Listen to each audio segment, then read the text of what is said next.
हर हर महादेव, जय माँ बाला सुंदरी। आज बात कर रहे हैं हम पितरों के पूजन की। पितरों का पूजन कब करना चाहिए, कब उनसे आशीर्वाद लेना चाहिए। पितृ हमारे कुल के वो देवता हैं जिनके आशीर्वाद के बिना हमें जो फल मिलना होता है वह पूर्ण रूप से नहीं मिल पाता। और पितृ दोष के कारण ही परिवार में काफी समस्याएं आने लगती हैं, जिसके कारण घर में मनमुटाव पैदा होने लगता है, आपस में लड़ाई झगड़ा बढ़ने लगता है, बनते हुए काम भी रुकने लगते हैं और शादी विवाह में भी देरी होने लगती है। यहाँ तक कि बच्चों की वृद्धि में भी देरी होती है। पितरों की पूजा अपने परिवार में करना अति आवश्यक है, क्योंकि वो हमारे कुल के देवता होते हैं। कुछ विद्वानों का ये मानना है कि पितरों की शांति करा देनी चाहिए और कुछ का मानना है कि पितरों की पूजा जरूर करनी चाहिए। ये बात तो क्लियर है कि पितरों की पूजा किए बगैर हम अपने कुल की तरक्की नहीं कर सकते। पितृ पूजन विशेष रूप से श्राद्ध पक्ष में किया जाता है, जो कि अश्विन माह में कृष्ण पक्ष में आता है। इसके अतिरिक्त भी साल में जितनी भी अमावस आती है उन पर भी पितरों का पूजन किया जा सकता है। और पितरों के पूजन के लिए विशेषकर श्राद्ध में लोग अपने पितरों के लिए, पितरों को खुश करने के लिए, उनसे आशीर्वाद लेने के लिए पितरों का पिंडदान करते हैं। पितृ पूजन करने की विधि क्या है?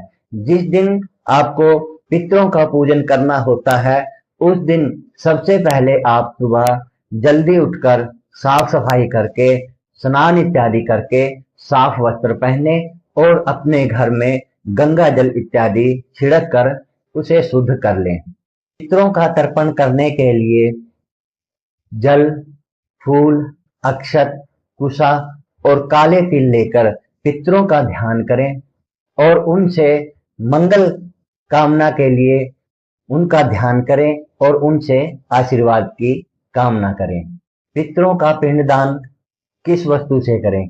पितरों का पिंडदान चावल, घी, दूध, शक्कर और काले तिल लेकर, दही लेकर उनका पिंड बनाएं और पितरों को अर्पित कर दें और उनसे मंगल आशीर्वाद लेने की कामना करें।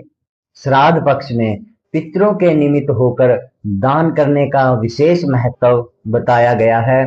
दान सुपात्र को हमेशा करना चाहिए या फिर जरूरतमंद को करना चाहिए।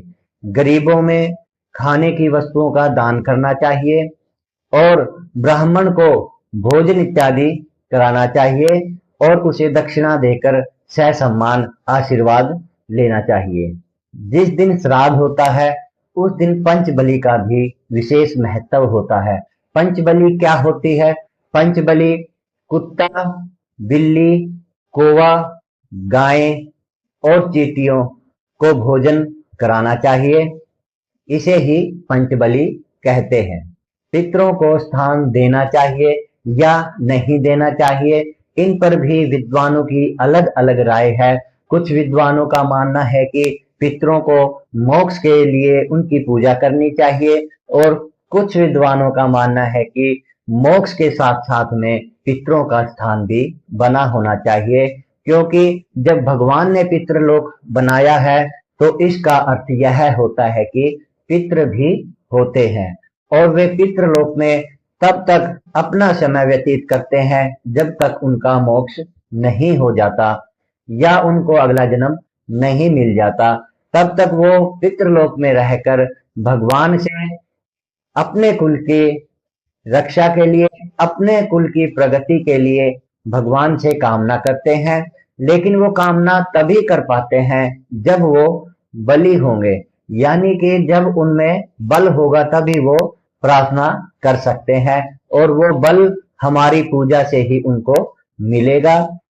और पितरों का जो स्थान बनाया जाता है वह खेत में, खलिहान में बनाया जाता है और जिनके पास ये सुविधाएं उपलब्ध नहीं होती हैं, तो जहां पर उनका जन्म स्थान होता है वहां पर ऐसा कोई ना कोई स्थान देखकर उनका स्थान बना देना चाहिए। और जो भटके हुए हैं, प्रेत योनि इत्यादि में चले गए हैं, उनके कई तरीकों से मोक्ष के लिए पूजा की जाती है। जैसे नारायण बलि हो गई, त्रिपिंडी श्राद्ध हो गया, दान इत्यादि हो गया, पिंड दान हो गया। इस प्रकार की पूजा ब्राह्मणों के द्वारा करवाई जानी चाहिए और पितरों का पाठ भी कराना चाहिए। पितरों का पाठ करने से उनको बल मिलता है और जो भटके हुए प्रेत योनि में चले जाते हैं उनको मोक्ष की प्राप्ति हो जाती है और वो अपने कुल की रक्षा के लिए और कुल की आगे बढ़ाने के लिए भगवान से प्रार्थना करते रहते हैं। तो हमें पितरों से विशेष आशीर्वाद लेना अति आवश्यक है। पितरों की पूजा के समय जब भी श्राद्ध पक्ष आता है या अमावस आती है तो हमें क्या क्या सावधानियां रखनी चाहिए। सबसे पहले तो मांस मदिरा अगर कोई करता है तो इन 16 दिनों में हमको मांस मदिरा का सेवन नहीं करना चाहिए और जहां तक हो सके लहसुन व प्याज से भी परहेज रखना चाहिए। कोई भी मांगलिक कार्य या शुभ कार्य करने से बचना चाहिए।